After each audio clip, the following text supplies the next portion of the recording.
L'épisode qui va suivre est un super épisode. Comme beaucoup d'épisodes InPower, je l'espère. Peut-être que vous avez déjà écouté d'autres épisodes et peut-être que vous n'êtes pas encore abonné à cette chaîne. Je sais qu'on n'y pense pas toujours, mais ça prend que quelques secondes et ça peut vraiment soutenir le podcast. Donc si jamais, juste avant de commencer, vous pouvez là appuyer sur le bouton s'abonner sur la plateforme que vous utilisez. Ça ne coûte rien, mais ça peut vraiment faire la différence. Donc par avance, un grand merci à toutes celles et ceux qui prendront le temps de s'abonner, de soutenir le podcast. Bonne écoute! Bonjour Anna. Bonjour Louise. Bienvenue sur InPower. Merci beaucoup de m'inviter. Je suis ravie. Cool. Je suis ravie. J'ai hâte d'échanger avec toi. Tu vois, je réfléchissais un peu avant à... En fait, tu as quand même plusieurs domaines d'expertise. Et je me disais, en fait, pour moi, ce qui relie un peu tout, c'est le corps de la femme. Ouais. Si on peut peut-être le voir. Enfin, non, c'est comme ça que je l'ai vu, mais... Ce n'est que mon interprétation. La première question que je pose à tous mes invités, c'est de se présenter de la façon dont ils le souhaitent. Je m'appelle donc Anna Roy, je suis sage-femme, ça c'est vraiment le premier truc. Je suis aussi autrice de plein de bouquins, dont le dernier qui s'appelle Énorme. Et je suis chroniqueuse dans une émission qui s'appelle La Maison des Maternelles. Et puis après j'ai 2 podcasts, et puis je fais d'autres trucs. Mais on va dire sage-femme, c'est ça qui compte le plus. Quand est-ce que tu as réalisé que c'est ce à quoi tu voulais te consacrer ? Toute petite. Ah ouais ? Toute petite, genre j'avais 8 ou 9 ans. J'étais vraiment fascinée par la naissance, mais vraiment fascinée à un point... J'étais fascinée par la naissance et par l'espace. Et en fait, c'est assez proche parce que c'est des moments assez scientifiques, mais aussi où ça croise la métaphysique. Enfin, on se demande vraiment ce qu'on fout là, quoi, sur cette terre. Et donc, j'hésitais entre sage-femme et cosmonaute. Cosmonaute. Ouais. On est ravis que tu aies choisi la première option, sinon tu ne serais pas là j'aurais aujourd'hui. J'aurais été Thomas Pesquet, si, j'aurais peut-être... Non, je rigole, en toute modestie. Ouais, non, mais c'est sûr, particulièrement quand on est enfant, je pense. Et quand t'as fait les études, ça ne t'a pas déçu ? Parce que parfois, je trouve que quand on idéalise, c'est presque une vocation ou une voie, on peut être déçu par la réalité. Non, j'étais pas du tout été déçue. Au contraire, j'ai vraiment eu l'impression de trouver ma place dans le monde, mais... Jamais j'aurais pensé que c'était aussi dur. C'est-à-dire que si j'avais su que c'était aussi tragique comme métier et aussi difficile d'accompagner, exigeant d'accompagner les femmes, je sais pas si j'y serais allée, quoi. Qu'est-ce qui t'a surpris dans la difficulté ? De voir autant de femmes cassées. Tu peux pas t'imaginer. C'est inimaginable presque qu'il y ait autant de femmes cassées par leurs expériences de vie toutes plus difficiles que les autres. Tu vois, les agressions, les violences sexuelles, les morts fétales in utero, les endométrioses. Il y a énormément de femmes cassées. Et c'est difficile d'accompagner des femmes cassées, c'est très exigeant, vraiment. Comment t'as appris à le faire ? Et à les réparer. J'ai beaucoup regardé d'abord, regardé les autres faire. J'ai eu beaucoup de modèles, beaucoup d'anti-modèles, surtout des anti-modèles. Mais j'ai eu quelques modèles. Et puis après, c'est les femmes qui m'ont appris, quoi. Elles m'ont appris à me taire au bon moment, à me réjouir au bon moment. Et surtout, ce que je me suis dit, c'est que j'en avais rien à faire d'être neutre. J'ai accepté le fait de me réjouir avec elle, d'être triste avec elle, d'être hyper empathique. Je m'en suis pris plein la gueule, du coup, parce que quand tu souffres avec les gens, ça fait mal aussi à soi, mais de fait, c'est elles qui m'ont appris. Hein. Ouais. Comment on répare une femme cassée ? Comment on répare une femme cassée ? Est-ce que tu te souviens de la première femme que tu as aidée à réparer ? Oui, parce qu'elle se répare toute seule. Elles se réparent toutes seules, les femmes, c'est juste que t'es là à un moment où... t'as le sentiment que tu leur portes leurs bagages qui sont devenus un peu trop lourds sur genre 100 mètres et ça leur permet de continuer le chemin. Donc, faut être clair, je répare personne. Elles se réparent toutes seules. Mais je leur porte leurs bagages, tu vois. C'est vrai qu'il y a des moments où j'interviens dans leur vie et j'essaye de voir quel est le bordel qu'elles portent, de dire, attends, ça, c'est des bagages importants, tu les gardes, ça, tu t'en délaisses, ça, oh là là, c'est trop... Faut réparer ce sac, il est tout cassé. Puis après, elles repartent, tu vois. C'est juste un moment de... D'accompagnement, de petite aide, en fait. Mais c'est dur parce que comment savoir quand ça prend fin, tu vois ? Des fois, ça prend pas fin. Là, tu vois, il y a des femmes que j'accompagne depuis que j'ai commencé, ça prend pas fin. Et puis, il y a des femmes, ça va... C'est aussi, des fois, c'est rare, mais c'est hyper satisfaisant. Il y a des femmes, ça va super vite. Qui se réparent à des moments charnières, comme l'accouchement ou des trucs où, dans ce cas-là, ça va très vite, ça se débloque très vite. Et puis, des fois, t'y arrives pas. Plein de fois où tu n'y arrives pas. Plein de fois, tous les soignants te le diront, t'es mis en situation d'échec parce que c'est pas le moment, parce que c'est pas parce que t'es pas la bonne personne, parce que... Mais au moins t'essayes et puis quand tu réussis, c'est cool, quoi. Ouais. C'est très satisfaisant. C'est vrai que quand même, je me suis toujours dit que dans le milieu médical des soignants, Ce qui est très difficile, c'est que l'échec a des conséquences souvent bien plus dramatiques que dans d'autres métiers. C'est-à-dire que, tu vois, bon, moi, si, je sais pas, il y a un bug d'export, le podcast n'est pas enregistré, genre, parfois, je me mets vraiment dans tous mes états, tu vois. Et je me dis, mais c'est tellement rien par rapport à l'échec, mais qui est... C'est quoi déjà le terme ? Pas indispensable, inévitable, que rencontre un soignant parce qu'il n'a pas la main sur tout, quoi. Il n'a pas la main sur tout, et puis des fois, il se trompe, quoi. Des fois, tu te plantes. C'est-à-dire, t'envoies quelqu'un dans une direction qui n'était pas la bonne, ou carrément, tu fais des fautes. Parce que l'erreur est humaine. Alors, heureusement, ça m'est arrivé, mais pas tant de fois que ça. Mais effectivement, cette responsabilité-là, elle est franchement difficile à porter. Surtout quand c'est un bébé, parce que quand on arrive, on est des bébés. Et ouais, ça, c'est très, très compliqué de gérer l'échec. Et est-ce que toi, quand t'es arrivé, t'étais, on va dire, robuste dans le sens où tu pouvais encaisser, t'avais pas été tellement abîmé par la vie encore, ou est-ce que finalement t'étais toi aussi, tu faisais partie de ces femmes fragilisées ? Non, quand je suis arrivée dans la vie, j'étais très entraînée par mes parents parce que j'ai été le parent de mes parents. Donc je me suis occupée de mes parents toute mon enfance et mon adolescence, donc j'étais super entraînée. Et je me suis occupée de plein d'amis du coup, donc j'étais très entraînée à m'occuper des autres, donc ça c'était pas mal quelque part. Et puis surtout j'étais un espèce de chien fou avec énormément d'énergie, donc ça collait parfaitement à ce qu'on attendait de moi à l'hôpital, c'est-à-dire qu'à la fois j'avais une énergie, je pouvais bosser 70 heures pas sourciller, et puis je savais aider, quoi. J'avais ce truc, ce savoir-être, on peut dire, qui était complètement inné. Après que j'ai peaufiné, affiné, travaillé, etc. Mais je dirais que la base, elle était là. Et d'ailleurs, c'est marrant, quand tu vois des étudiants en médecine, des étudiants sages-femmes, tu vois tout de suite ceux qui l'ont en eux, puis ceux qui l'ont pas encore, mais qui vont l'acquérir peut-être, tu vois, mais qui... Non, ils n'ont pas le savoir-être naturel, spontané, quoi. Ça a été quoi le plus difficile pour toi dans tes débuts en tant que sage-femme ? C'était de faire face, c'est d'être à la hauteur de ma fonction, quoi. Je me sentais beaucoup trop petite par rapport à la fonction qui était la mienne, qui était d'accompagner les femmes dans des moments toujours difficiles, enfin toujours, non pas difficiles, mais toujours fous. Tu vois, c'est une IVG, c'est une interruption de grossesse, c'est toujours un accouchement, un postpartum, une ménopause, c'est que des moments importants dans la vie des femmes. Et j'étais là, mais c'est ridicule, je suis un bébé. Cette blouse de sage-femme, elle est beaucoup trop grande pour moi. Je suis toute petite, quoi. Donc j'essayais de me donner l'air de quelqu'un qui s'y connaissait, tu vois, mais j'avais des sueurs froides, quoi. Ouais. C'était chaud. Quelles sont plutôt les premières déconstructions que tu as entreprises quand tu as commencé ta carrière ?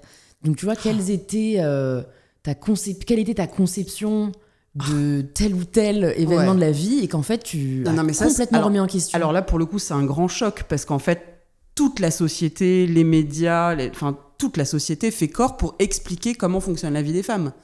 Donc la puberté, c'est super, c'est la jeune fille en fleurs qui va avoir une sexualité super machin, etc. Puis elle aurait des rapports sexuels entre 17 et 19 ans. Après, la grossesse, ça va être tellement génial, merveilleux. L'accouchement, ce sera un mauvais moment à passer. Le postpartum, ce sera horrible. La ménopause, catastrophe, tu disparais. Enfin, tu vois, tous les événements de la vie des femmes sont hyper essentialisés. On plaque une expérience. Et moi, je suis arrivée, et genre, ça correspondait pas du tout à ce qu'on m'avait raconté, quoi. Donc en fait, j'ai pas eu le choix. C'était pas genre une volonté de ma part de déconstruire, c'est qu'en fait les femmes elles ont tout explosé. C'est qu'en fait l'accouchement ça pouvait être génial, en fait la ménopause ça peut être génial, la puberté pourrie, les premières relations sexuelles n'en parlons pas, quand il y avait plein d'agressions sexuelles, enfin je me suis dit mais c'est quoi la vision ? Et alors que tu vois, avec les mecs on leur colle pas de trucs, on parle pas de leur première bandaison, on parle pas de leur impuissance, on parle pas de leur andropause, on parle de rien, on sait rien finalement. Nous on a une ligne, et puis on devrait s'y tenir. Je peux vous dire que entre ce qu'on nous dit et ce qui est la réalité, c'est très, très, très, très loin. Pourquoi tu penses qu'il y a une si grande différence entre le récit et la réalité ? Ah, ça, c'est fou, mais c'est parce que je pense que ce récit, il a été... Alors après, c'est peut-être un peu paranoïaque, mais c'est un récit qui est fait par les hommes, essentiellement. Donc évidemment, je sais pas... ça colle à leur vision à leur vision fantasmée, ou même la vision que les femmes veulent donner pour, je sais pas, pour pas inquiéter ou pour pas... Mais tu vois, c'est les questions de deuil périnatal, les questions de fausse couche, etc., tout ça qui affleure pas, c'est peut-être pour pas faire peur, pour pas peiner, pour pas je sais pas quoi. Mais en tout cas, il y a un tel décalage entre ce que sont les femmes. Mais d'ailleurs, des fois, c'est très joyeux, beaucoup plus joyeux. La ménopause, par exemple, on te décrit ça comme étant la pire des horreurs. Bon, Pas du tout, hein. Ça a l'air nettement plus simple que la trentaine, tu vois. Non, mais je t'assure. C'est genre la trentaine, pour moi, c'est horrible. Ouais. Ça a l'air nettement plus cool la cinquantaine, quoi. Ouais. Donc, et en plus, ce qui est terrible, c'est que ça emprisonne les femmes. C'est-à-dire qu'elles se sentent prises dans ce récit, elles disent, bah, putain, mais moi, je suis une merde, quoi. Pourquoi je colle pas du tout à ce récit? Donc, c'est hyper important de... Ouais, c'est les femmes qui ont déconstruit tout. Enfin, elles ont fait tout exploser. Et toi, dans ta vie perso, qu'est-ce qui t'a aidé dans le fait d'être sage-femme? Tu vois, peut-être dans les erreurs que l'on peut commettre dans notre vingtaine, quand on découvre notre sexualité, notre corps. Est-ce que tu as vu qu'en fait, toi, il y avait des outils que t'avais que... Non, on est tous sur la merde. Malheureusement, tu vois, ça aurait pu me servir, tu vois, vraiment. Ah, ça m'a un peu servi dans ma maternité, mais non, moi, comme je te dis, j'étais vraiment un chien fou. Et j'étais une fille assez libérée, pour le coup, très libérée même. Et donc, non, ça m'a pas du tout servi, malheureusement. Je suis allée tenter plein de trucs, j'ai fait plein d'expériences. Non, ça m'a pas du tout servi. Et qu'est-ce que tu aurais aimé savoir avant? Sur la sexualité des débuts, tu veux dire, particulièrement? Que c'est pas si... c'est-à-dire que moi, il y a peu de femmes comme moi, peut-être, finalement, j'en sais rien, mais pour moi, rien n'avait de conséquences. Tu vois, j'avais un côté... on crame la vie, on multiplie les expériences et tout, on s'en fout. Ouaf, en fait, ça peut être plus signifiant que ça n'en a l'air, quoi, tu vois. C'est-à-dire que faire ce qu'on veut avec son corps, c'est ok, tu vois, bien sûr. Mais voilà, les répercussions sont des fois plus importantes. Alors, dans le cas de mes viols, c'est 10 fois pire. Là, je mets pas ça là-dedans. Hein. Mais je me suis un peu brûlé les ailes, quand même, tu vois. Et puis, j'ai fait... Ça, c'est quand même un grand regret, c'est que j'ai fait beaucoup souffrir des gens. Et que ça, c'est pas cool, quoi. Je m'en veux énormément, tu vois. A posteriori, tu vois, c'est bizarre. Je me dis, mais j'ai été vraiment minable. Hein. Et ça, j'aime pas ce sentiment d'avoir été, pas un bourreau. D'avoir failli. Mais pas de pas avoir été quelqu'un de bien. Très désagréable, ça. Qu'est-ce qui te manquait pour l'être? Justement, j'avais cette espèce de truc un peu de féminisme qui était mal placé, je vais être comme des mecs, comme les mecs, tu vois. C'était une grosse erreur de ma part. Pour moi, c'était de dire, vas-y, je fais tourner. Mais en fait, c'est nul. Quoi. Enfin, c'était pas la bonne voie. Aujourd'hui, j'aurais pas la même voie, tu vois. Ouais. Parce que je pense qu'il y a une voie en étant libéré sans se calquer sur ce qu'on fait ou font les hommes, qui n'est pas toujours du meilleur goût. Quels sont pour toi les clichés les plus dommageables ou les plus nocifs qu'il y a encore par rapport à la sexualité, que ce soit pour les hommes comme pour les femmes? Ou quand tu entends des patientes en parler, tu te dis mais il faut qu'on arrête avec cette conception ou cette idée reçue. C'est d'emprisonner les gens dans un discours. C'est-à-dire que vraiment, on peut jouir, on peut ne pas jouir, on peut faire beaucoup l'amour, on peut ne pas faire beaucoup l'amour, on peut vouloir explorer des choses, on peut vouloir ne pas explorer, on peut avoir un seul partenaire, on peut en avoir 34. C'est de pas emprisonner les gens. C'est-à-dire que vraiment, on les détache de tous ces trucs de il faut faire l'amour 2 à 3 fois par semaine, nanana, il faut pas trop jouer. Enfin, tu vois, les femmes, par exemple, on nous dit grosso modo, ce qu'il faut, c'est avoir 3-4 partenaires question de te faire la main, mais pas moins, parce que sinon t'es une prude, pas plus, sinon t'es une pute, tu vois. Dans une vie? Ouais, il y a quand même ce discours qui circule, tu vois. Je savais pas. Et puis, tu vois, il faut pas se masturber, c'est quand même un peu crade, tu vois. Enfin, il y a quand même, là encore, plein de choses. Il faut faire l'amour entre 17 et 19 ans, pas avant parce que t'es une pute, pas après parce que t'es une prude. Tu vois, ça aussi, ça va pas, quoi. Ouais. Moi, pour le coup, je suis pour déconstruire vraiment les discours, c'est-à-dire que chacun fasse ses choix à l'aune de ce qu'il a envie et de ce qu'il peut faire. Mais, alors avec la réserve que je n'avais pas avant, c'était de pas faire sans faire de mal aux autres. Parce que pour le coup, là, c'est pas chouette. Je parle pas de mal, attention, je parle pas de crime, hein, on s'est bien compris. Mais ne faites pas non plus. Oui, non, mais évidemment, non, mais... Je sais pas. Mais parfois, on s'en rend pas compte qu'on fait du mal aux autres.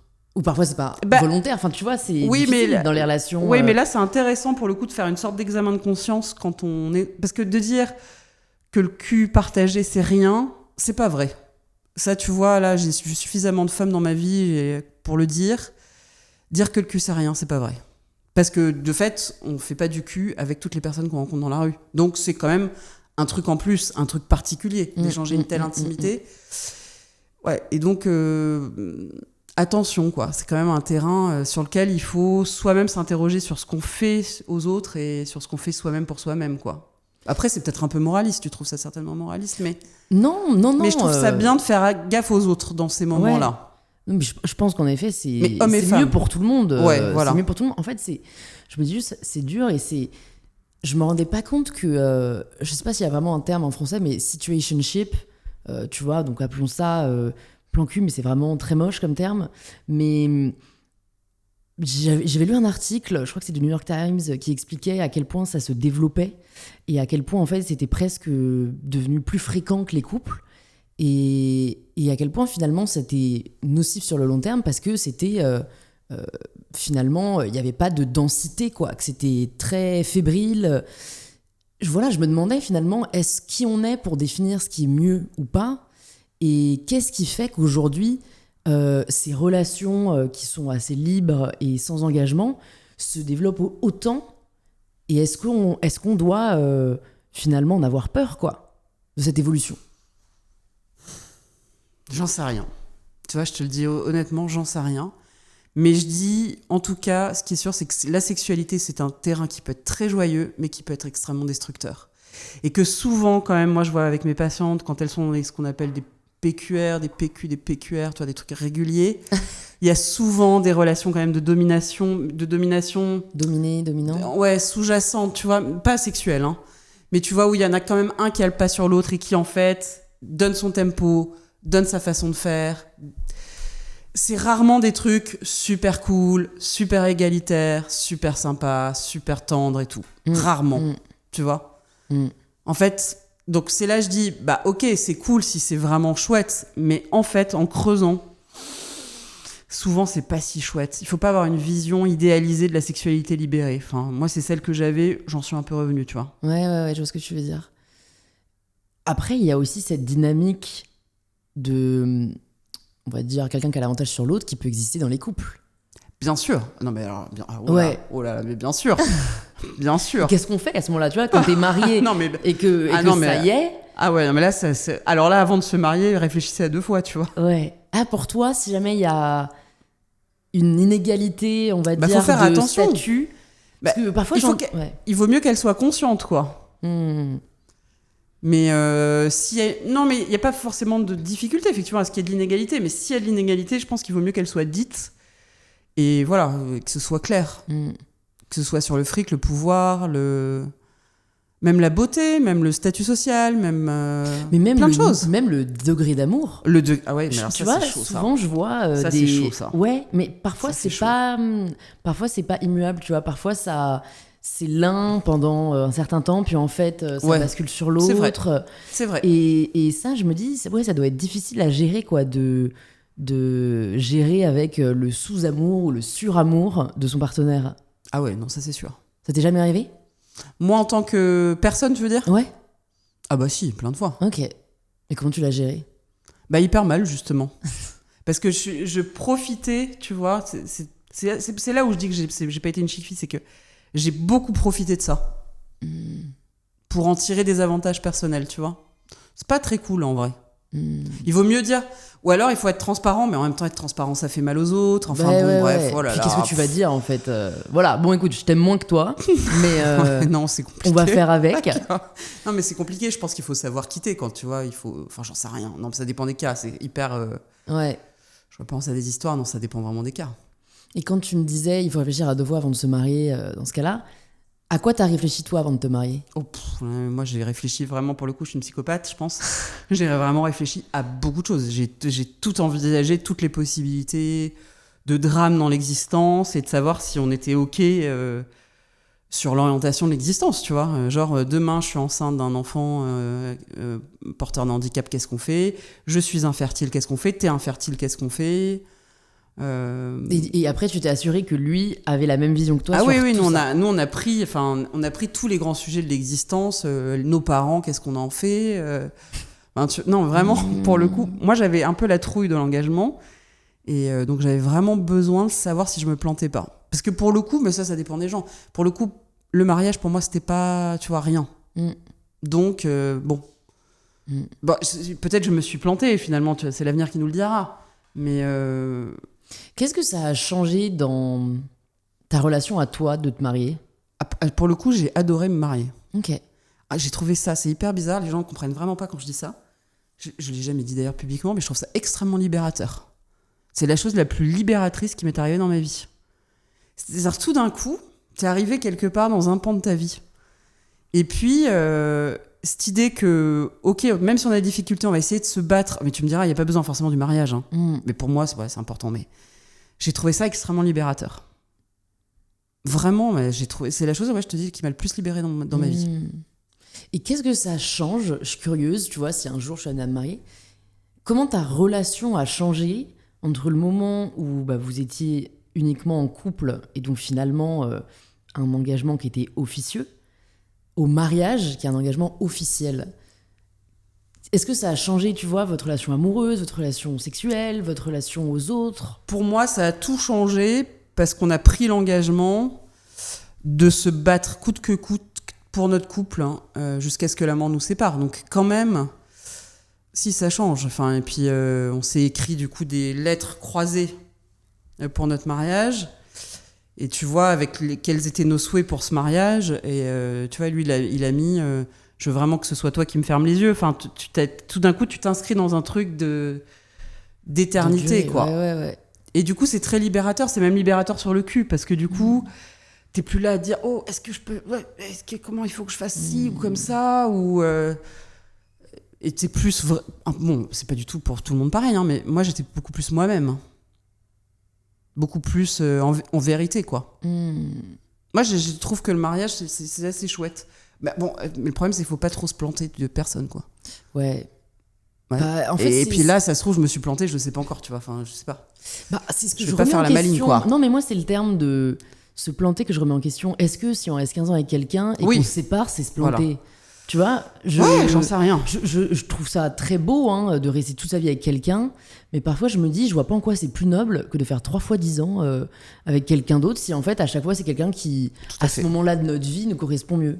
Ouais. Je m'interroge sur la part de construction sociale. Et après, quand il y a des enfants, c'est plus tout à fait pareil, quand même.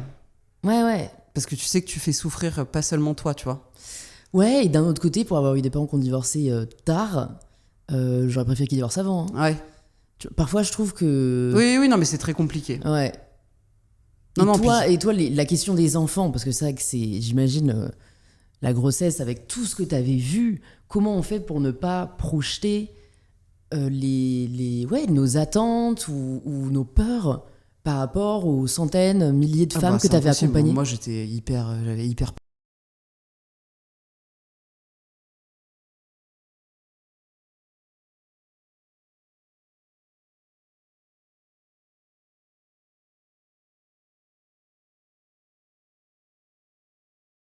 pas accouché, pas pourquoi, je devais être shootée aux hormones, mais j'ai adoré ça. Je trouvais que c'était l'expérience la plus folle de ma vie, alors que tout le monde m'avait dit que c'était pourri. J'ai adoré accoucher, mais non, la grossesse, quel enfer. T'as 2 enfants, c'est ça? Ouais. Les 2 fois, t'as... Ah non, la grossesse, j'ai pas du tout aimé. Okay. Il y a un truc que j'ai aimé qui est assez marrant, c'est que t'es plus seule. T'es à 2.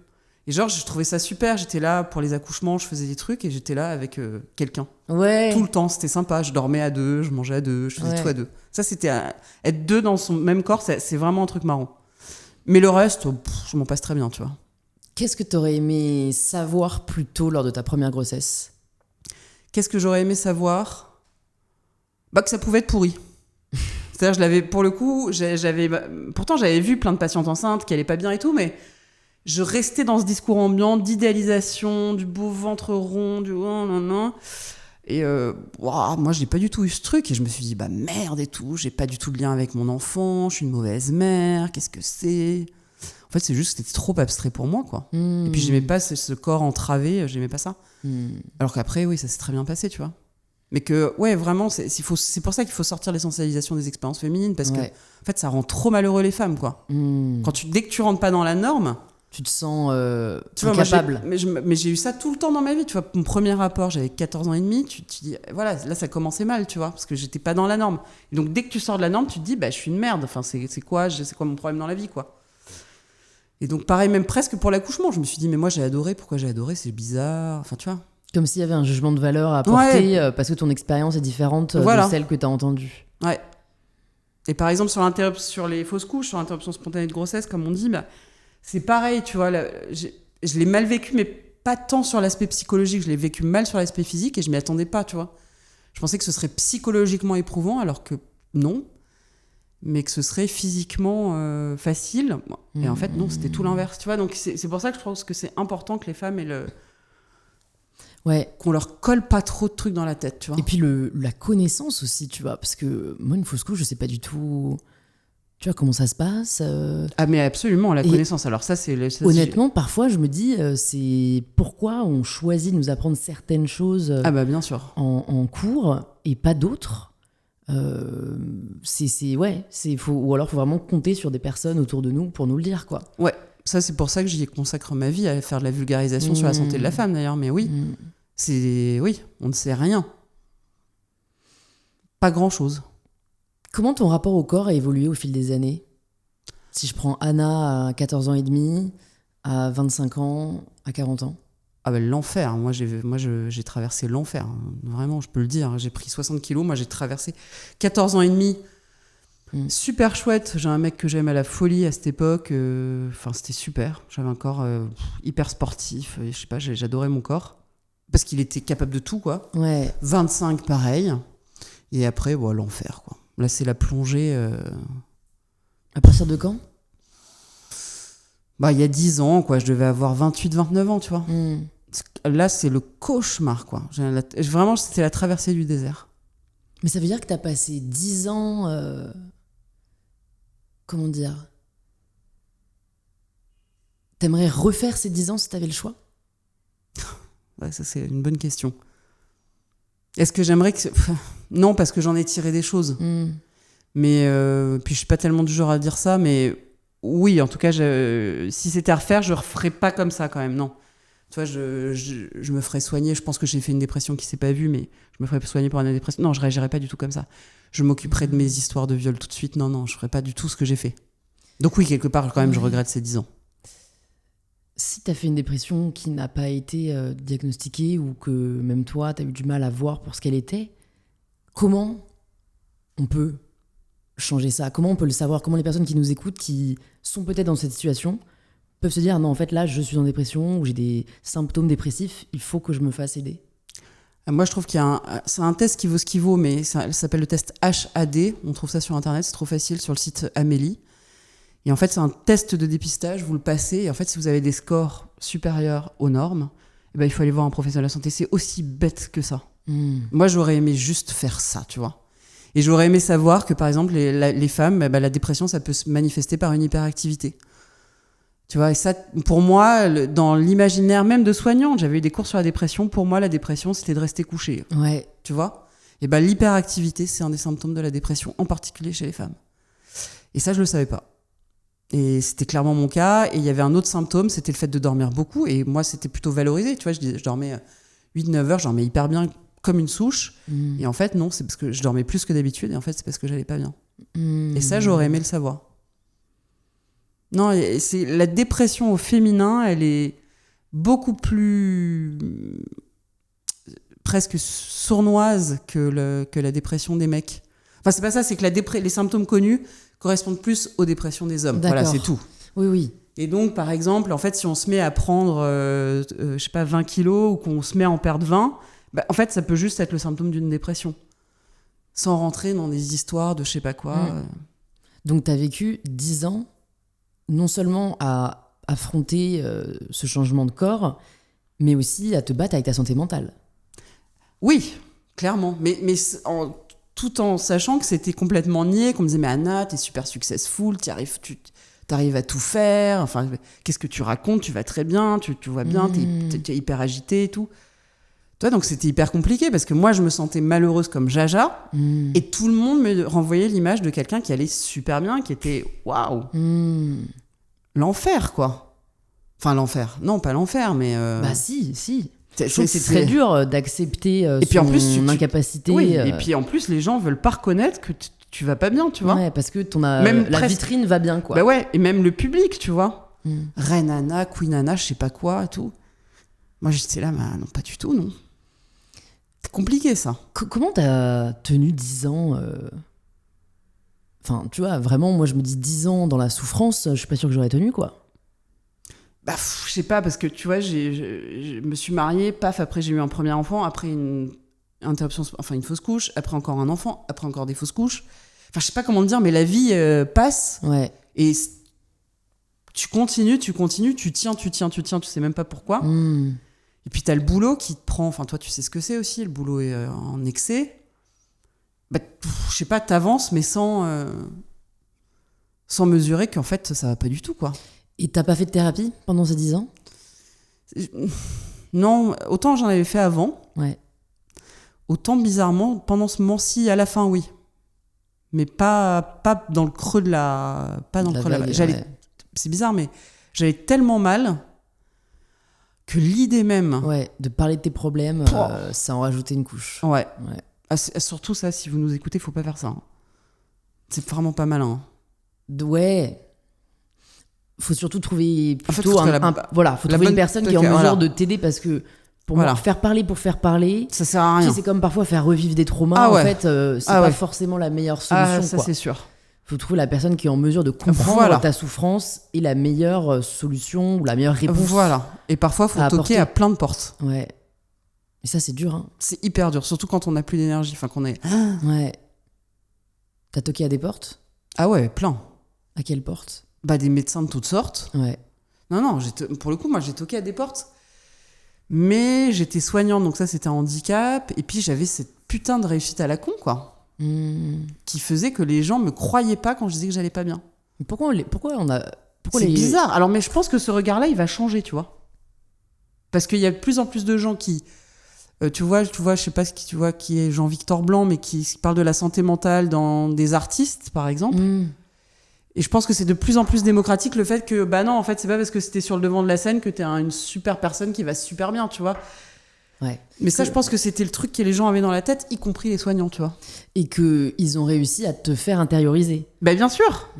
Tu te dis, oui, ils ont raison, oui, je me lève, oui, j'arrive à faire les trucs que je dois faire, tu vois.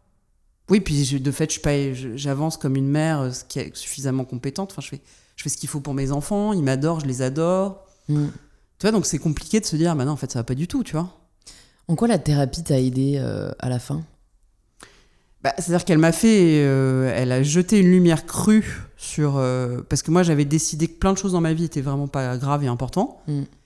Et en fait, il y a un psy en particulier qui m'a dit, en fait, maintenant, stop. Tu vois, j'étais un peu sidérée, genre, waouh. Il m'a dit, non, en fait, on arrête. Là, c'est pas possible, j'arrête de vous écouter, moi, si vous continuez comme ça. En fait, ce que vous avez vécu, c'est grave. Vous pouvez ne plus jamais me revoir, mais moi, je vous dis, ce que vous avez vécu, c'est grave, point final. Et donc, ça m'a été une sorte d'électrochoc. Et c'est là où je me suis dit, ok, bon. Et ça aide de prendre conscience de la gravité de ce qu'on a vécu ? Moi, ça m'a aidé. Ouais. De toute façon, moi, j'avais un corps qui était un symptôme géant, tu vois. J'avais pris 60 kilos, je pouvais plus ignorer, tu vois, je pouvais plus ignorer que j'allais pas bien, quoi. Ouais. Et qu'est-ce qui t'a aidé à guérir ? Parce que prendre conscience qu'on va mal, guéri. Ça a pris du temps. Non, j'ai pas guéri. T'as pas guéri ? Non, je pense pas encore complètement. Ok. Non, j'ai pas guéri. Alors si, je pense que j'ai plus ma foutue dépression de fou, à compter que j'en ai fait une, mais on s'est bien compris, mais non, je me sens pas guéri. Pourquoi ? Je me sens en rémission ? Ouais. Mais je suis sur le fil. Parce que les histoires sont pas réglées. Tu peux nous en parler un peu ou pas ? T'es pas obligé. Oui, alors non, parce qu'il y a un truc judiciaire derrière, donc je peux pas trop. Mais non, je me sens pas complètement guéri. Non. Est-ce que la guérison dépend de nous ? Mais non, c'est ça le problème. Si tout le monde me dit, parce que tout le monde me félicite, waouh, c'est remarquable, vous avez perdu 40 kilos, tout ça. J'ai arrêté avec ça, parce que c'est pas du tout une question de volonté, quoi. Ça n'a rien à voir avec la volonté. Si c'était une question de volonté, ça fait belle lurette que j'aurais fait avant. C'était une question de quoi ? Je sais pas, c'est un déclic, c'est une amie qui te dit un truc à un moment donné, clac, après tu croises les bonnes personnes au bon moment, et hop. Et puis, je sais pas, toi, t'as même une énergie nouvelle, mais comment l'expliquer ? En tout cas, ça, je peux assurer, ça va d'ailleurs les décevoir, certainement. Mais malheureusement, c'est pas du tout une question de volonté. Non, ce serait super. D'ailleurs, c'est très énervant quand on fait croire que les personnes grosses ou les dépressifs ou je sais pas qui ou quoi sont des gens qui manquent de volonté. C'est insupportable. Tu vois ? Ouais, parce que déjà qu'ils vont mal, on leur fait un peu supporter la culpabilité de leur douleur. Ah oui, et puis c'est vraiment faux, quoi. Ouais. C'est archi faux. Ouais. C'est très dur de comprendre une émotion, un ressenti qu'on n'a jamais vécu. Oui, et puis tant qu'on n'a pas eu un genou à terre... Ouais, ça rend humble d'avoir un genou à terre. Ah, ça calme pas, ça? Putain, moi, je suis calmée, tu vois, je vais te dire un truc. Ouais, c'est Ouais, clair. là, je m'amuse plus à juger, moquer. Ouais. Non, c'est fini, tout ça. Ou à dire, oh, tu pourrais te foutre un coup de pied au derrière, tu vois. Non, c'est fini, ça. Qu'est-ce qui ferait que tu te sentirais guéri? Qu'est-ce qui te manque pour l'être? Ben, j'ai besoin de parce que là, je sens encore que mon corps est encore à côté de moi-même, moins. Mais j'ai besoin de réhabiter mon corps. Ce qui est terrible, c'est que je me suis complètement séparée de mon corps. Et là, de plus en plus, je le réhabite. Tu vois, je fais ça paraît dérisoire, mais il y a des gens qui me massent. Au début, je ne pouvais même pas supporter la main sur mes hanches, la main, etc. Donc là, je me réhabitue, tu vois, à des sensations corporelles complètement perdues. Je prends des bains, enfin, tu vois. Donc j'ai besoin de réhabiter mon corps. Et ça, malheureusement, c'est pas tout à fait ça encore. Mais j'y travaille et c'est de mieux en mieux. Mais c'est comme si c'était deux personnes, quoi, tu vois. Je me demande à quel point la raison s'oppose à la sensation. Tu vois, je trouve enfin, en tout cas, je suis amenée à vachement développer la raison. J'en suis au stade où parfois, quand je parle à mes amis d'un mec que je peux voir, je vais jamais parler de ce qui me fait ressentir, mais juste de, genre, en quoi ce serait raisonnable ou pas de continuer à le voir. Et j'ai pas l'impression que ce soit choisi. Et c'est vraiment quelque chose que j'ai envie de travailler dans ma vie. C'est de manière générale, dans ma relation au corps, de faire en sorte que tout soit choisi et non subi. Et parfois, la frontière est assez floue. Et surtout, parfois, le subi est assez invisible. Ça peut être aussi bien la troisième part de gâteau qu'on reprend qu'une relation sexuelle qu'on va avoir parce qu'on n'ose pas trop dire non. Enfin, je trouve que c'est difficile de réapprendre à vraiment habiter son corps, comme tu l'as très bien dit. Ah, c'est extrêmement compliqué. Mais tu vois, moi, pour le coup, ce serait plutôt l'inverse. Moi, je suis trop dans la... Ah non, c'est pas vrai. Non, moi, en fait, je pense que je suis comme toi. C'est-à-dire dans la raison, beaucoup trop dans la raison.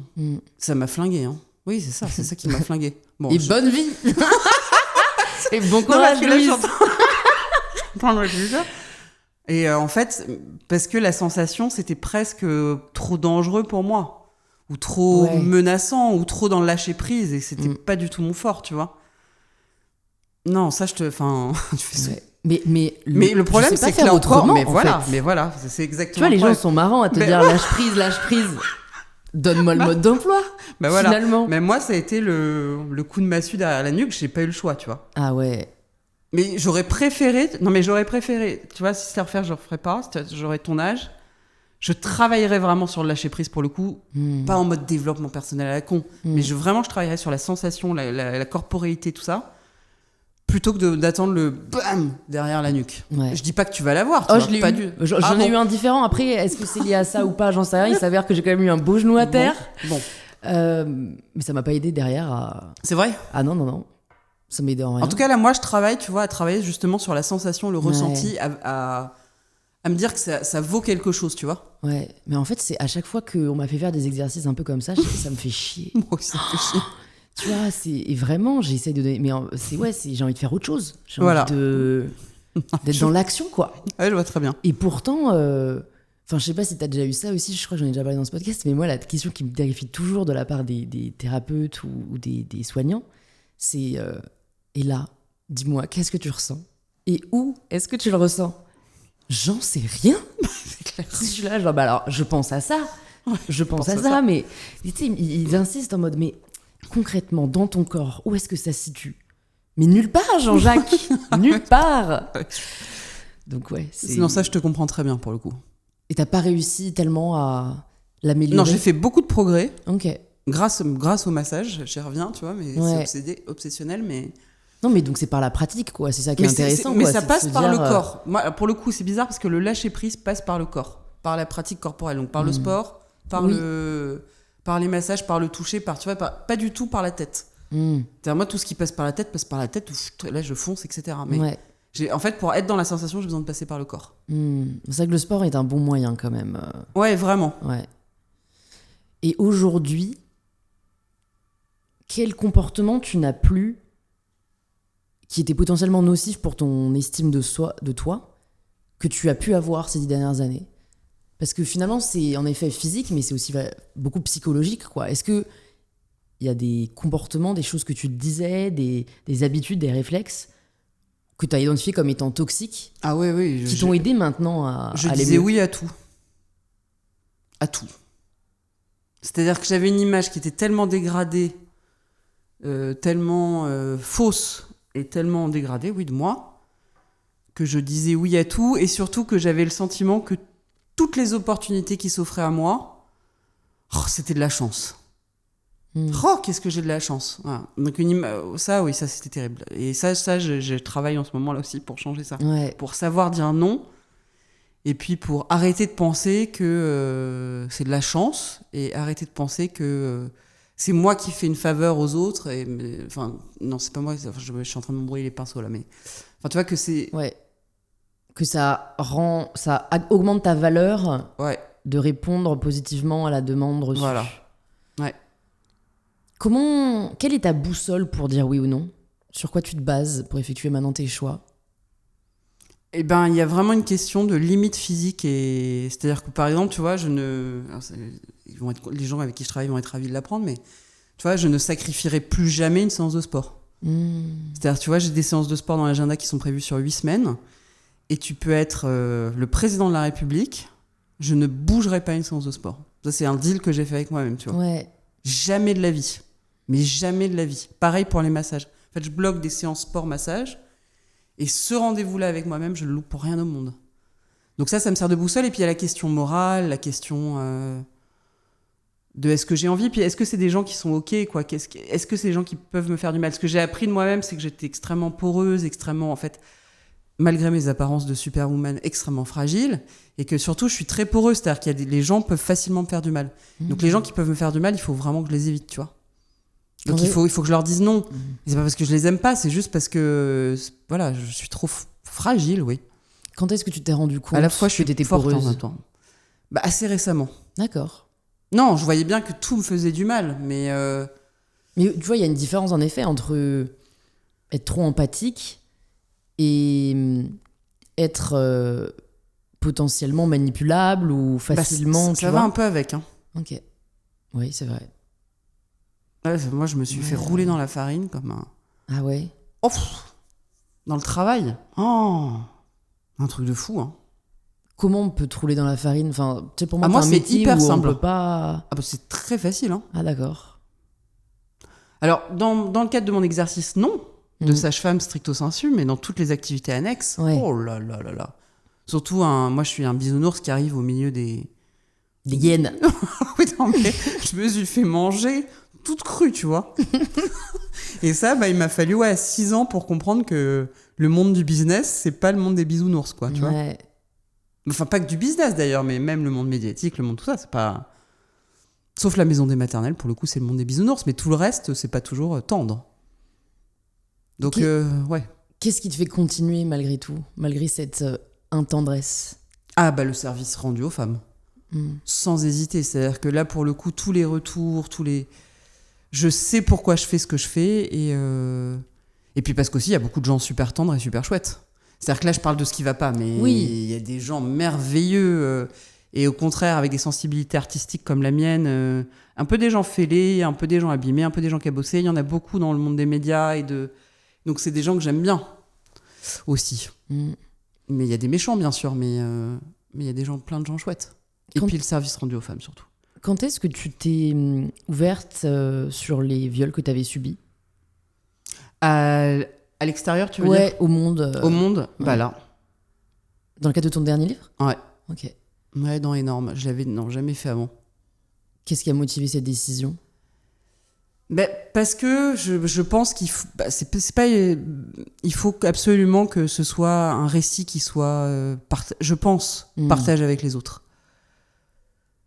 Je voyais pas cacher ça, tu vois. Ouais. Je l'avais fait pendant des années. L'histoire. Ouais. Et là encore, pour les femmes qui le vivent, je pense que c'est bien qu'elles entendent que c'est partout, avec n'importe qui. dans n'importe quelle circonstance, tu vois. Il faut absolument qu'il y ait des récits. Ça me fait grincer des dents. De quoi ? De rappeler que je suis pas en sécurité dans cette société, tu vois. Ah bah ouais, Ça 230 peut 000 être- Ouais. agressions sexuelles ou viols par an. En France uniquement. En France uniquement. Ouais. C'est... Et puis tu vois, on informe, on sensibilise, on apprend aux femmes, ou plutôt aux jeunes filles, à s'habiller ou à ne pas s'habiller d'une certaine manière, à adopter telle attitude ou telle attitude. C'est nous qui portons le poids et le fait d'adapter notre vie à la menace dont on n'est pas responsable. C'est hallucinant. Mais même le poids, Ouais. la responsabilité des crimes qui sont commis. C'est-à-dire que quelqu'un d'autre commet un crime sur toi, mais c'est toi qui es responsable. C'est quand même un truc de fou. Hmm. C'est quand même un truc de fou. Parce qu'il s'agit de crime, tu vois. Il s'agit pas d'une impolitesse dans la rue Ouais. ou d'une agression verbale, tu vois. C'est quand même ça. Et moi, pendant des mois, des années, j'ai dit mais c'est de ma faute. J'ai été, tu vois, j'avais ce discours, c'est-à-dire qu'intérieurement, je me disais, t'as été bien punie, ma fille. Punie de quoi ?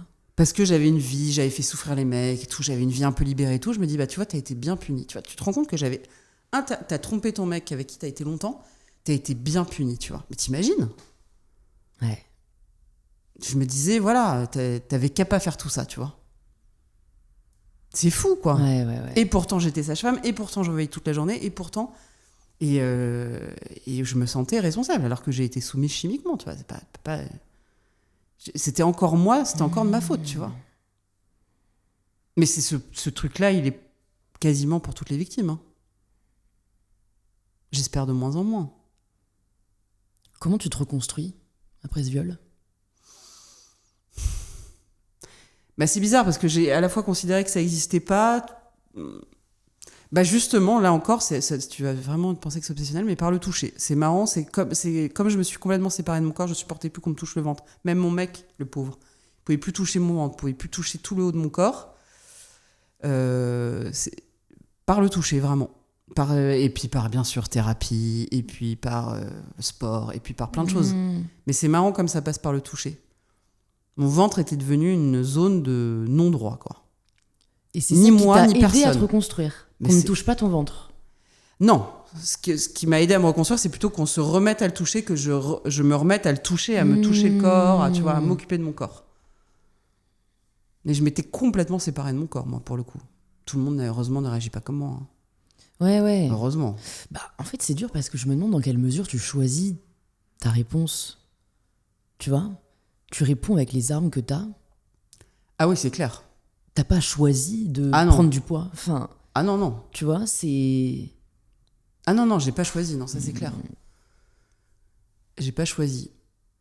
À quel moment tu t'es dit qu'il Après, c'est pas le seul facteur, hein, tu vois, je pense que c'est vraiment une conjugaison de facteurs. Ouais. Qui m'ont... Et puis c'est toujours difficile d'expliquer a posteriori, mais ce qui est sûr, c'est que ça a pas été bon pour moi. Non, ouais. Et à quel moment tu te dis que t'as envie d'écrire là-dessus ? Qu'est-ce que t'avais envie de dire, en fait ? Qu'est-ce qui te motivait ? Au départ, j'ai vraiment écrit pour mes petits-enfants, qui n'existent pas, bien sûr. Ouais. Pourquoi pas pour tes enfants ? Parce que mes enfants, je leur raconte tout, moi. Je fais D'accord. partie de ces parents Ils hyper savent, du bizarres, coup, ils que savent tout. t'as été agressée Ouais. Ok.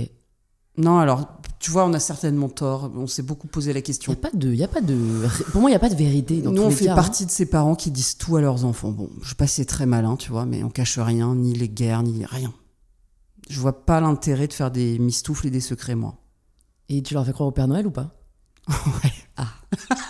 J'approuve. Ça fait quoi au Père Noël, le truc? Ouais, parce que ça, je trouve que ça rend tellement joyeux. Ouais. Même moi. Un peu de magie, tu vois, dans ce monde de brutes. Voilà, c'est ça. Mais ouais, je leur fais croire au Père Noël à fond, bien sûr. Mais non, pour le reste, je leur dis tout. Donc j'écrivais pour mes petits-enfants. Et puis en même temps, à un moment, je me suis dit, mais ce récit, peut-être qu'il peut aider d'autres gens. Et après, voilà, je me suis dit, voilà, je publie pour aider. Mais c'est sûr que je pensais pas que ça en aiderait autant, ça c'est certain. C'est quoi les retours que tu as eus suite à Ah, mais ces c'est publications ? fou, c'est fou. Jamais, si tu veux, jamais sur Instagram ça m'est arrivé Je n'ai jamais moins de 70 messages, de témoignages de gens qui prennent le temps, qui ont lu le bouquin, qui prennent le temps de t'écrire et te dire pourquoi ça a une lecture qui a marqué leur vie, tu vois. Non, ça m'est jamais arrivé. Et pourtant, j'en ai écrit des bouquins.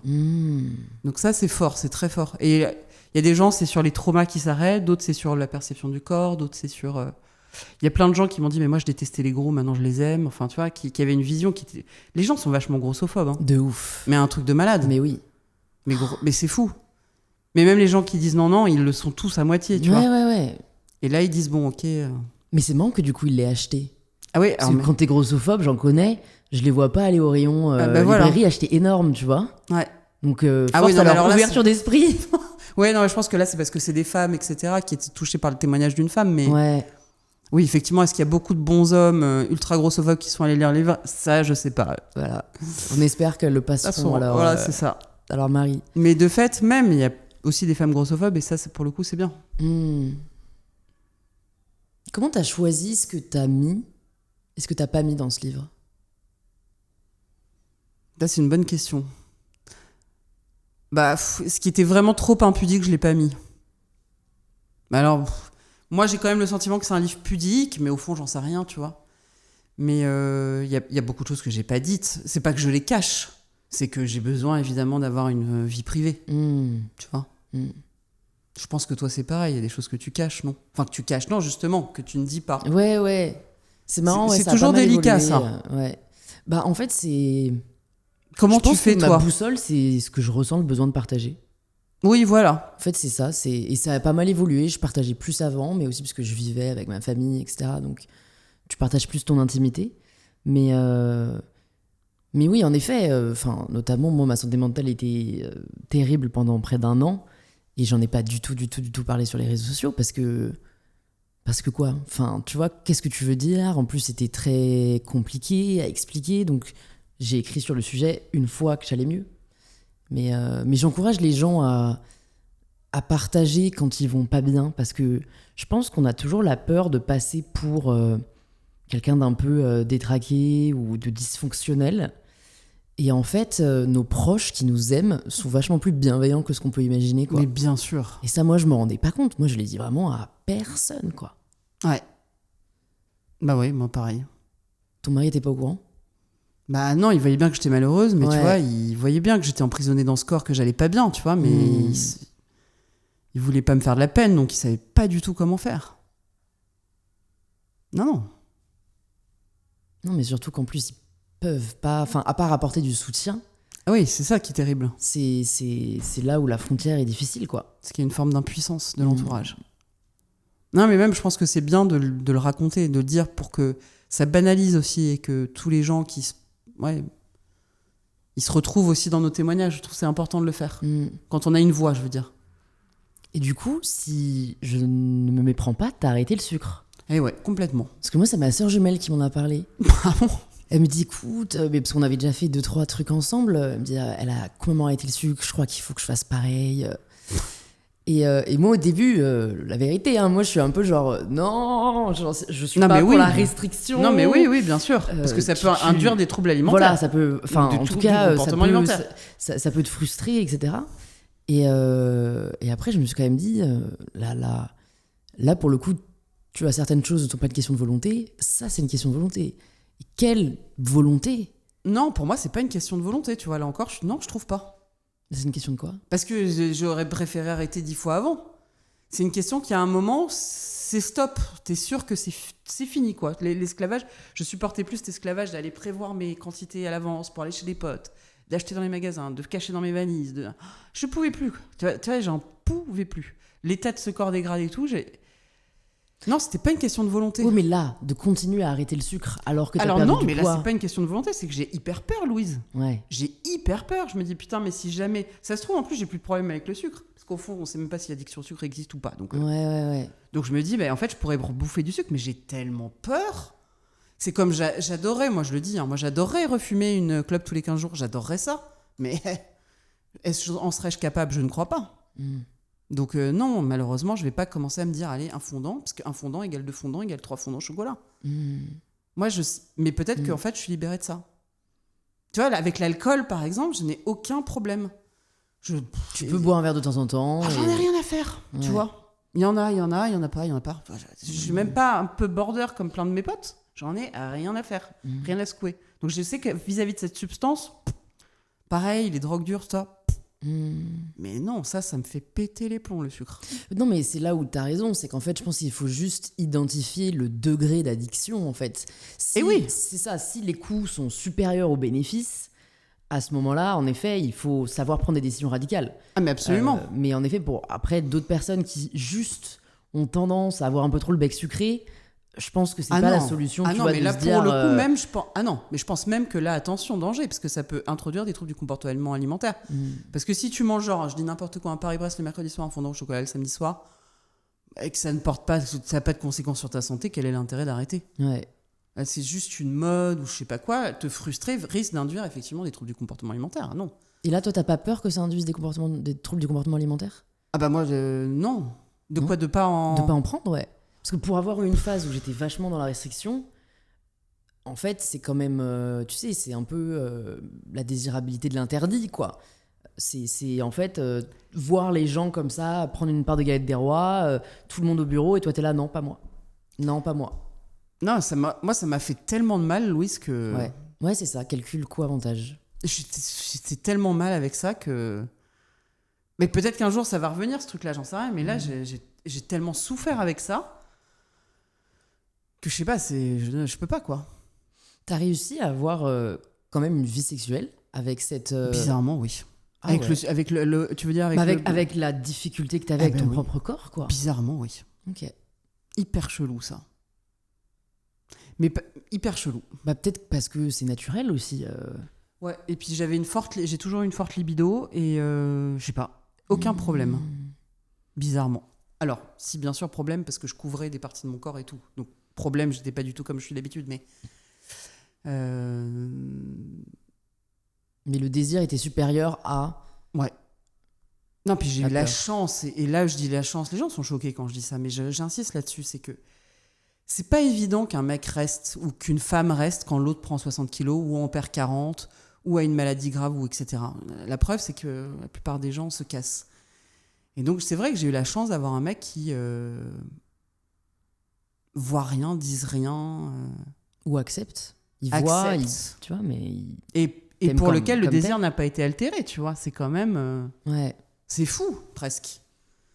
Parce que c'est pas tant le corps que la personne qui était... Moi, je te dis, j'étais un chien fou, très gai, très heureux, passé à quelqu'un qui était complètement morne et triste, quoi. Donc, c'était un changement radical de personne. Donc, c'est pas évident de garder du désir. Moi, par exemple, je lui ai dit, d'ailleurs, je le dis à mon mari, je dis, mais moi, je sais pas si, tu vois, j'aurais continué à t'aimer. Quelque part, je le remercie parce que c'est... Pour moi, ça n'a rien d'évident, hein, en fait, au fond. Lui trouve ça normal et évident. Moi, non. Moi, pas du tout. Finalement, ça pose un peu la question dans quelle mesure on choisit l'amour. Ouais. Tu vois, c'est qu'en fait, lui, il t'aimait toujours. Ouais, c'est fou. Tu vois ? Non, mais je l'ai pas expérimenté, donc effectivement, je me rends pas compte. Mais c'est beau, en effet. Quand je vois le nombre de connards, parce que j'en ai quand même pas mal de patientes qui se cassent pour des trucs... elle a pris 30 kilos après son accouchement, elle a un cancer du sein et tout. C'est pour ça que je dis, c'est pas évident. Quand on dit, oui, forcément, c'est... Ah, putain, non, il y a vraiment des connards. Hein. Un paquet. Dans quelle mesure on choisit le désir ? Est-ce que tu penses qu'on le subit à 100% ? Ça, c'est une bonne question.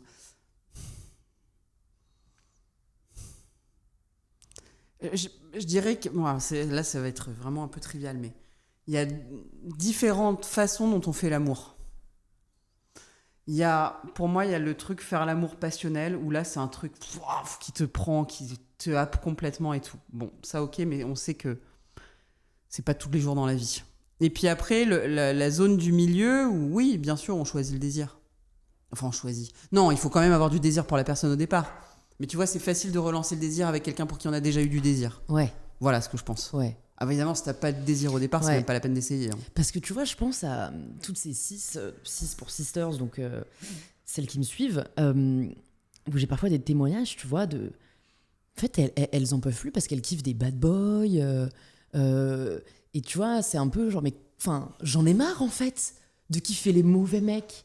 Et je sais pas trop quoi leur dire, parce que j'ai la chance de pas trop, moi, kiffer les bad boys. Donc, je me demande comment elles peuvent faire potentiellement pour réussir à Ça, c'est terrible. développer du désir pour le gentil garçon aux yeux bleus, tu vois. Ça a été le problème de ma vie. Ah ouais, toi tu kiffais les bad boys. Pas les bad boys au sens où on se les imagine, hein. Ouais, ok. Mais oui, les bad boys, ouais. Mais t'étais attiré, quoi, physiquement, c'est ça qui est dur, Physiquement, quoi. mais même au-delà de physiquement, quoi, tout. Ouais. Et pourtant, il y a des types, j'ai espéré vraiment de toutes mes forces, quoi. Je voulais absolument avoir du désir, être amoureux. C'était des types parfaits, mais de chez parfaits, vraiment. Mais vraiment parfaits. Pas pour me moquer d'eux, vraiment parfaits. Des types super. Oh, et j'y arrivais pas, ça me désespérait. Et moi, non, les 2 grands amours de ma vie, c'est pas des bad boys tels qu'on se les représente, mais au fond, oui. C'est pas des types qui rentrent dans le moule, quoi. Fait chier. Non, mais Il y en a un avec qui ça a plutôt bien marché. Oui, d'accord, mais tu vois, j'aurais préféré une histoire plus simple, un truc plus cool, plus évident. Enfin, Plus sain, tout court, en fait. ouais, hein. Ah non, je comprends pas. Donc, tu vois, Ouais. je compatis, mais tellement Ouais. avec tes auditrices. Parce que toi, tu arrives à tomber amoureuse de chic type, die, tac, tac et tout. Putain, Alors quelle chance. déjà, calmons-nous, tac tac, pas du tout. Ah bon. Ah, voilà. C'est très rare, Ah, voilà. très ponctuel. Mais en effet, en fait, les bad boys m'énervent à se la raconter. En fait, j'ai envie de les remettre à leur place. Donc ouais, non, moi, c'est plutôt des gens intelligents, cultivés, Ah oui, non, mais moi féministes. aussi. Déjà, donc en fait, franchement, les bad boys féministes, il n'y en a quand même pas 10 000. Tu vois, il y a un choix, Oui, non, mais il y a alors, une sélection naturelle. Oui, non, mais c'est clair, il faut définir ce que c'est qu'un bad boy. Ouais. Dans ce cas-là. Alors moi, un bad boy, pour moi, c'est un mec très séducteur, très manipulateur, un peu abîmé par la vie, tu vois, qui s'en fout un peu de tout, qui a pas vraiment la mesure des responsabilités. Enfin, tu vois, le mec qui va arriver en moto sans casque. Ah ouais, d'accord. Ouais, je vois ce que tu veux dire. Non, c'est pas ta définition. Non, moi, c'est pas ma Ok. définition. Bad boy, c'est quelqu'un qui est vraiment pas dans les clous, quoi. Qui suit rien de ce que la société a tracé pour lui. Souvent très intelligent. Souvent qui a eu du bagage en termes sexuels, un peu trop. Ouais, c'est pas forcément... Non, c'est pas forcément, pour le coup, pas le sens des responsabilités. Si, enfin, un peu pas le sens des responsabilités. Mais donc ça veut dire que on est condamné à être victime de notre désir. Mais ça, je crois, ça vraiment... Mais tu sais que ça, c'est un mystère mystérieux. Pourquoi on tombe amoureux de certaines personnes et pas d'autres? Mais même pas amoureuse. Parce qu'amoureuse, je pense qu'il y a quand même une partie cérébrale. On a beau dire ce qu'on veut. Je pense qu'il y a une partie de. Ah si. Pour moi, il y a une partie de choix. Ouais. Tu tombes pas amoureuse comme ça, comme t'achètes du pain. Tu te laisses tomber amoureuse. Tu vois ce que je veux dire? Sinon, si c'est un red flag ambulant, tu l'auras plus jamais de ta vie et tu tombes pas amoureuse. Tu vois? Mais par contre, la personne pour qui tu as du désir, genre vraiment la personne que tu vas voir à une soirée, et genre il y a des phéromones, il y a une alchimie, ça, je me demande à quoi c'est dû et moi si aussi, on peut machin, l'influencer. Mais ça, tu j'en vois. sais rien. Ah non, je suis pas sûr qu'on puisse l'influencer. Ouais. Et partir, parce que pour le coup, j'ai vu beaucoup de patientes faire ça, c'est-à-dire s'engager pour des vies entières, pour des personnes pour qui elles n'avaient pas du tout de désir au départ, en se disant, mais c'est pas grave, ça n'a aucune importance et tout. Mais c'est rarement succès. Ouais. C'est rarement beaucoup de succès. Ouais. Surtout si c'est... Non, je parle de femmes, bien sûr, qui aiment avoir du désir et pour qui le désir est important. Parce Oui. qu'évidemment, il y a plein de femmes pour qui c'est pas du tout important. Donc là, Ouais, il n'y a pas de ouais, problème. Mais ça, j'ai vu que c'était compliqué. Parce que moi, à un moment, je me suis dit, mais finalement, on s'en fiche d'être amoureuse, on s'en fiche d'avoir du désir. Donc je vais aller me marier avec un type bien comme je veux, etc. Non, moi, Ça n'a pas marché. je suis pas sûr que ce soit une bonne idée, ouais. Même si ce serait tellement bien de pouvoir tomber amoureux sur commande. Oh là là. Ou d'avoir du désir sur commande. Pouh. Ce que je trouve quand même assez fou dans l'amour, moi, c'est la réciprocité. Quand on y pense, que tu tombes amoureuse de quelqu'un, que cette même personne tombe amoureuse de toi, C'est fou. c'est quand même dingue. Bah, c'est pour ça que je pense que c'est aussi rare. Tout Ouais. le monde dit que c'est hyper fréquent. Moi, ça m'est arrivé vrai truc comme ça 2 fois dans ma vie, tu vois. Ouais, Donc ouais. c'est pas fréquent. Ouais, Toi, ouais. c'est arrivé combien de fois, tu saurais dire? Moi, je pense qu'une fois. Ah bah tu vois. Ouais. Ouais, c'est ça. Ouais. Le reste, c'était pas assez Voilà. fort pour être décrit comme tel. Voilà. Mais est-ce que c'est finalement si important que ça? C'est ça la question. Peut-être que moi, est-ce que j'ai été trop biberonnée aux films d'amour, aux romans d'amour et tout? Peut-être trop, tu vois. Est-ce que... je sais pas. Est-ce que j'ai pas une trop haute idée de l'amour? Je sais pas. j'ai envie de dire, tu t'en fous vu que... Enfin, tu vois, moi, ma vision des choses, c'est une fois que t'as trouvé, je crois pas à la bonne personne, mais en tout cas, la personne avec qui t'as envie de passer ta vie, j'ai envie de dire GG. Enfin, tu vois, Ouais. moi j'ai l'impression que quand on a peut-être été trop biberonné à tout ce qui est romantique, justement, on a une trop haute idée de l'amour et donc personne n'est jamais à la hauteur de l'idée qu'on s'en fait. Ouais. Bah, toi, en l'occurrence, t'as Oui, trouvé j'ai quelqu'un à la hauteur de l'idée que tu t'en fais, donc Ouais, après. plus d'inquiétude, enfin, entre guillemets. On sait jamais de quoi demain sera fait. Non. Alors là, moi, je dis jamais ce genre de truc, ça me porte la chromoune. Non. J'essaie de lutter contre ça, moi. Mon agent que j'embrasse, souvent, il me dit non, passe pas en dessous de cette échelle, ou non, dis pas ça, Paris va arriver ça. Et je lui dis non, mais en fait, enfin.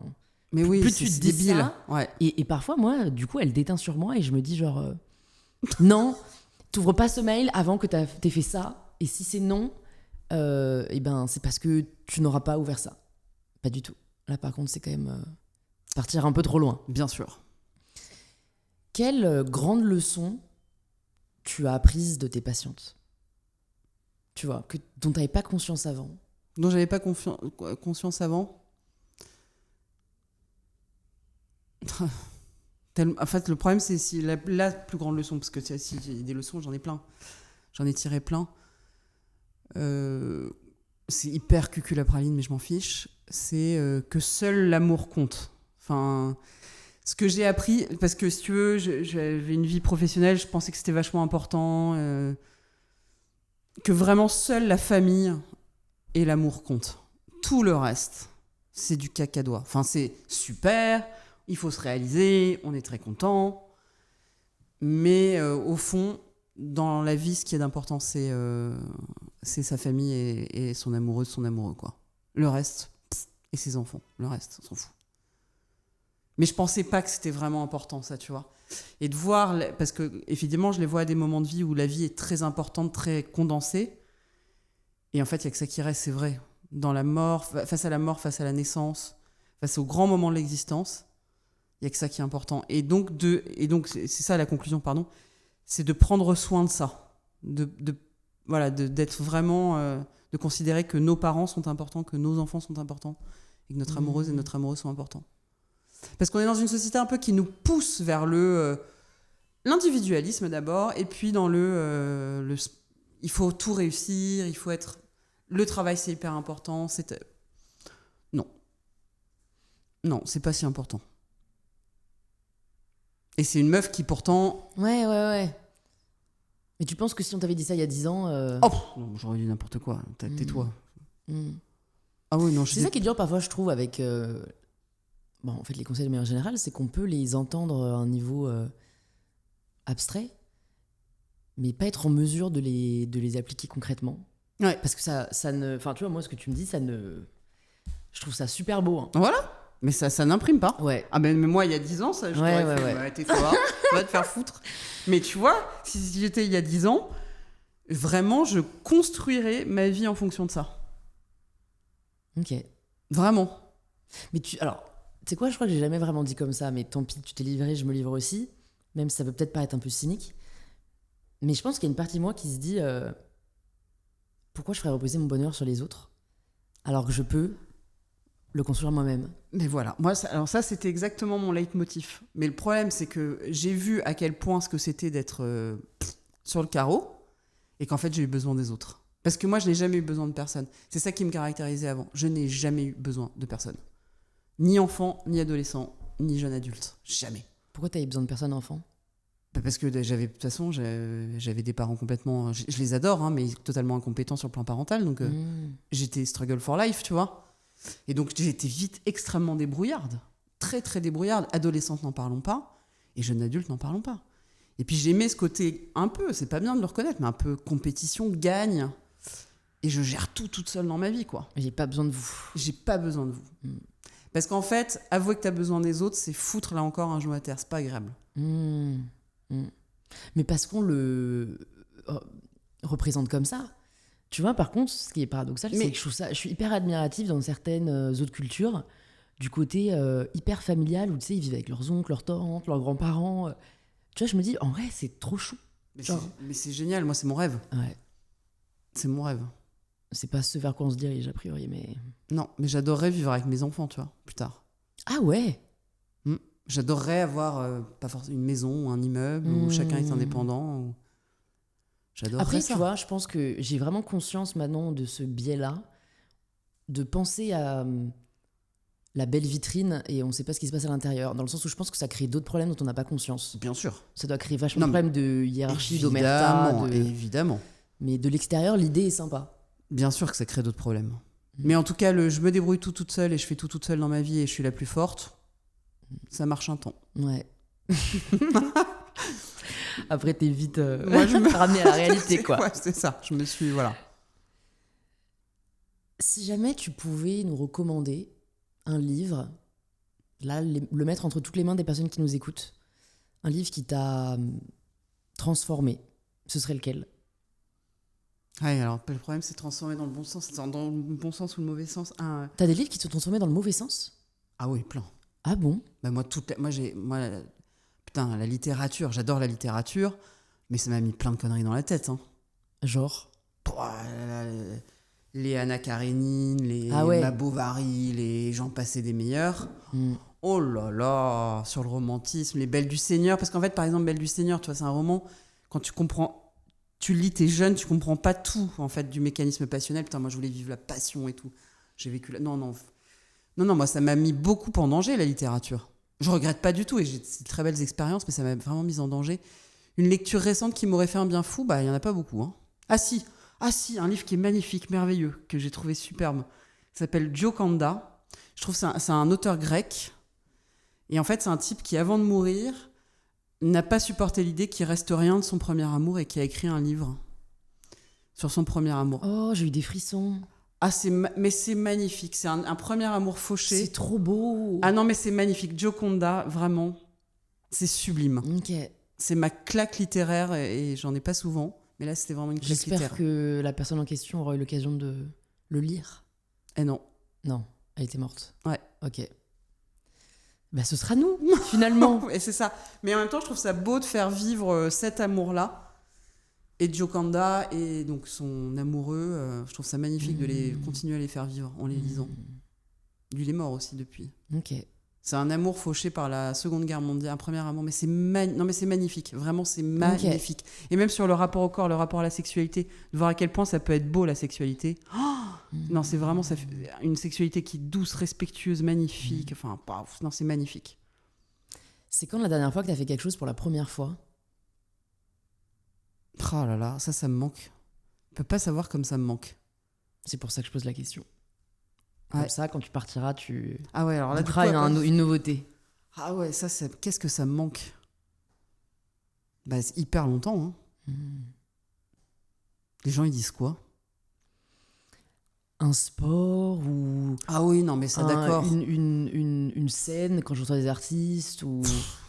Oui, mais alors tu vois... Ou une lecture, d'ailleurs. Alors pour moi, en fait, derrière première fois, il y a un truc tellement important... Que c'est pas de l'anecdotique.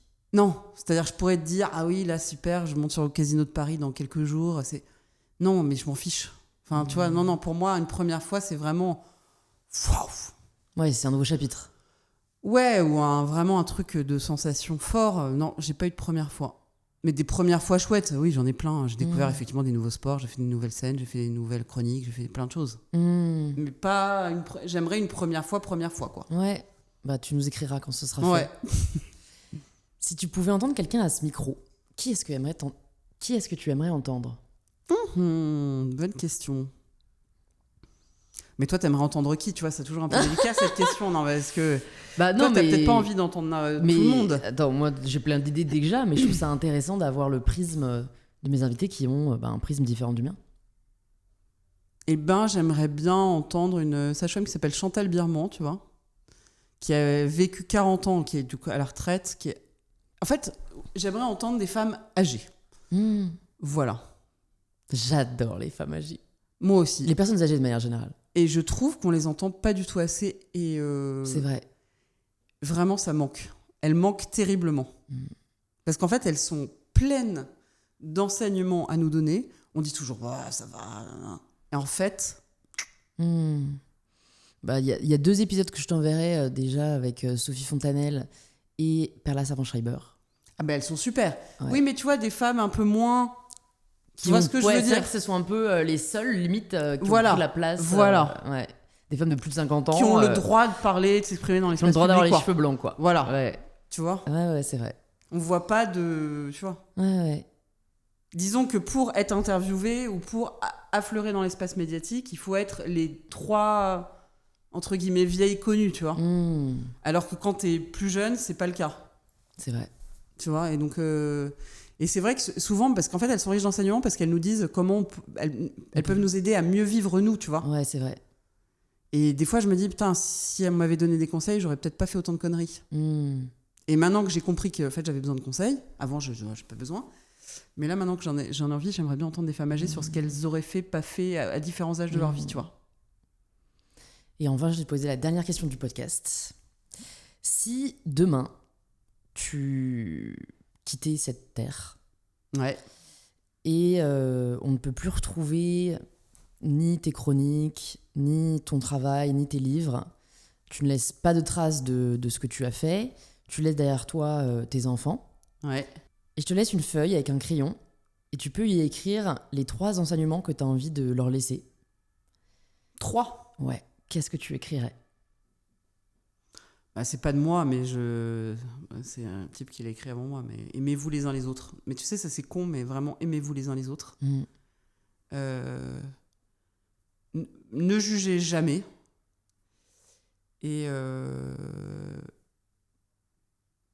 ouais, seul l'amour compte, ou on s'en fiche, et on s'en fiche vraiment des choses matérielles, on s'en fiche vraiment. Mais vraiment. Mais genre vraiment, vraiment, quoi.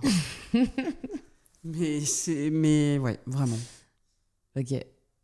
Bah merci Anna. Merci beaucoup Louise. C'était hyper chouette d'échanger avec très, toi. Très contente. Pour les personnes qui veulent en savoir plus sur ce que tu fais, qui veulent aller lire ton dernier livre, où est-ce que tu veux qu'on les redirige? Bah, sur Instagram, c'est peut-être ce qui est le plus pratique. Anna Ok. Roy sur Instagram. Enfin non, il y a des tirés du bas, des je sais pas quoi, des points. Ouais, mais si vous mettez Anna Roy, vous trouvez. Bon, ouais. super. Et je le mettrai dans les notes dans tous les cas. Et j'espère à très vite. Ouais, merci beaucoup Louise, vraiment. Merci.